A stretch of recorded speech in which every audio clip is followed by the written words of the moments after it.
So like obviously in Charlo's mind, he's like, yo, I'm the best out here. You feel me? Because you know what I'm saying, just like Boo Boo, you know what I'm saying, Demetrius, he feels the same way. Like, I'm the best out here. Triple G, Canelo, y'all gotta fight me. But the thing about what I was talking about earlier when it comes to this franchise champion thing and knowing that you're the money man, knowing that you're the cash cow, it's like you have control, you have the power. And really what it comes down to now, like I've talked about this earlier in one of my other videos, is you have to understand that Canelo, he signed a guaranteed contract. It doesn't matter who he faces. He can fight a nobody. He'll get paid that same amount of money.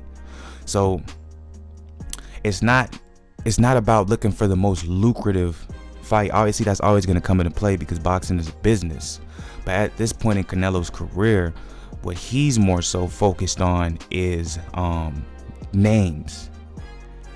So it doesn't necessarily, so when it comes in the name, don't look at it from a business aspect. So how big of a name is he in the mainstream media? So how much money can it bring? It's more so how big of a name is he in the hardcore boxing community? Like how much do you respect this person? You feel what I'm saying?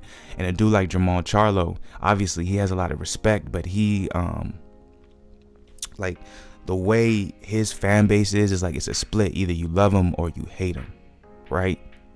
Where Canelo, obviously, I'm actually going to be touching on this. I have an article up. We're going to talk about it. Canelo's talking about facing a Sergey Kovalev. That looks like it's not going to happen, but it was like a Kovalev and Andrade, and then you also have a Callum Smith and the talks. The reason why you hear those names before you hear a Jamal, obviously because they're in the DAZN stable. All those fighters are in the DAZN stable, right? Or at least associated, or at least it'll be easier to make the fight. I can't remember off top. I believe Kovalev is with ESPN. I believe he's with Top Rank. I want to say Kovalev is with Top Rank. But the reason why they'll be willing to make that fight over making it with a Charlo is because you have to remember that at the end of the day, even with the Beef Golden Boy Promotions has with a Top Rank, I said this in the Canelo franchise video. I was a little mistaken. I said Top Rank was the parent company of Golden Boy Promotions. That's not true, but Golden Boy Promotions is signed with ESPN until the end of 2019. Top Rank is signed with ESPN to promote fights. So at the end of the day, they are at the moment both under the same parent company. So it will be easier to make a Sergey Kovalev Canelo Alvarez fight than a Charlo Canelo Alvarez fight. And not only that, you have to remember, you know what I'm saying, a lot of people are learned from the Andy Ruiz Jr. Anthony Joshua fight. You know what I'm saying? When you take that chance of putting your fighter up against another fighter in a completely different promotion, you have the chance. I mean, you're given the opportunity of basically your competitor of taking all the belts, which that's the money. You know what I'm saying? So you have to, a lot of people keeping that in mind as well. And it's like, who would we, if we do load, who would we rather to have that power shift? Who would we rather to have that power? You know what I'm saying? Top Rank or PBC? So, you know, that's unfortunately, it sucks, but you know what I'm saying? That's boxing.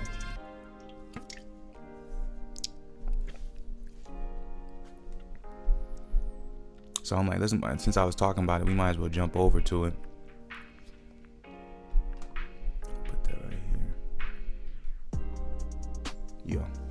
So as you can see, Sergey Kovalev not fighting Canelo Alvarez next. A lot of talks. Me personally, I thought it was gonna happen. I thought it was gonna probably give a little step aside money to Yarde and get the Kovalev Canelo fight to happen in September. But it's saying it's not going to happen. So Canelo Alvarez will not be fighting WBO light heavyweight champion Sergey Kovalev next, according to Michael Benson. Kovalev will be defending against his mandatory challenger Anthony Yarde. So it is happening. Apparently, they are going to keep the fight. It's probably going to be in September. I believe it's slated to happen. It's either August or September. Kovalev versus Yarde in Russia. They're keeping that. I think that's a smart move by Kovalev not to be pressured into taking that Canelo fight. I think that's a smart move. And that's a fight, honestly, I want to see. This is from BoxingNews24.com, by the way. With Kovalev out of the picture for Canelo's next fight, It leaves only Triple G as the last man standing, since Matchroom Boxing promoter Eddie Hearn says there hasn't been any interest yet by Golden Boy Promotions for the Mexican superstar Alvarez to face Colum Smith or Andrade. Colum is a huge fighter at 6'3", and it would be a nightmare for 5'8" Canelo to deal with his size, power, and rage. Andrade is coming off an incredibly boring decision win last Saturday night on DAZN against Selecki. I actually disagree with that. That was a great fight. You can't blame Canelo if he chooses not to fight Andrade. These are the options for Canelo's September 14th fight on DAZN. Triple G, Sergey, Demetrius, Colum Smith. Now that Kovalev is out of the picture for Canelo's next fight, it leaves just Triple G as the only fighter remaining. It's not surprising though, because Triple G is the fighter that the DAZN reportedly wants Canelo to fight next in September. They signed both fighters for a lot of money, and the main idea was them to face each other in a trilogy fight in September. So, as it's looking, it's gonna be Triple G. All this fuss, all this back and forth, Oscar De La Hoya saying this and that, and of course obviously a lot of people can just chalk that up to, you know, them promoting the fight. The more you think it's not going to happen, the more you're anticipated to watch it. Some would argue. Me personally, I'm not interested in seeing this fight, not yet. I would like to see Canelo fight another name, get an impressive win, because me personally, I was a little underwhelmed with the Canelo Danny Jacobs fight, same way I was underwhelmed with the Triple G Rolls fight. So, you know what I'm saying, I'm like, man, save that fight for next year, in my opinion.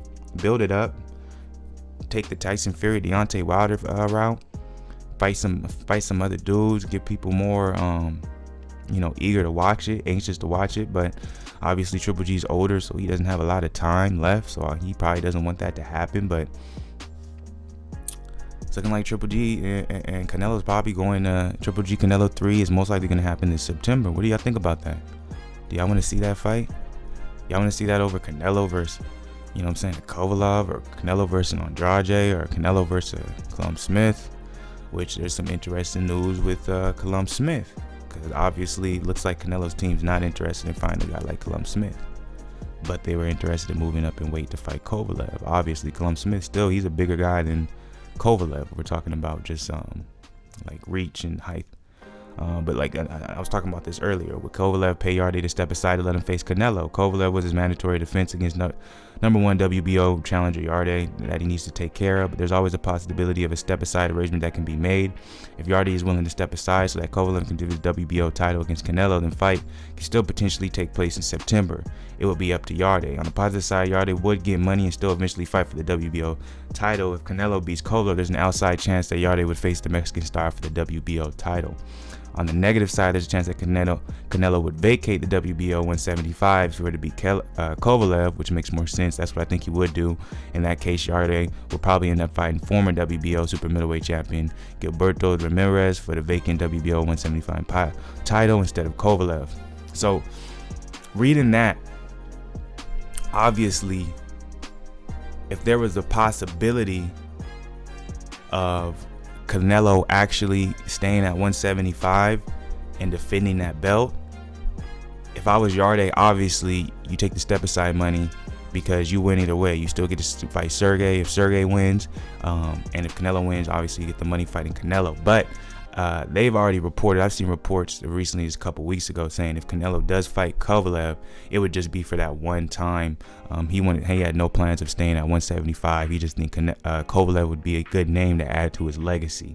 So if Canelo won, he would vacate it. So if I'm Yarde, I do not step aside. I continue training, and I go over to Russia and I fight Kovalev, because if you beat Kovalev, that's a big step in his career, his young career, in comparison to if he takes the step aside money, Canelo wins, and then he has to fight a guy like Ramirez. Basically, Yarde is back to trying to get that big name fight, which he's been wanting so long, and he finally got it. So I want to step aside if I was Yarde. So that's just my opinion. Guess it's hard when you die.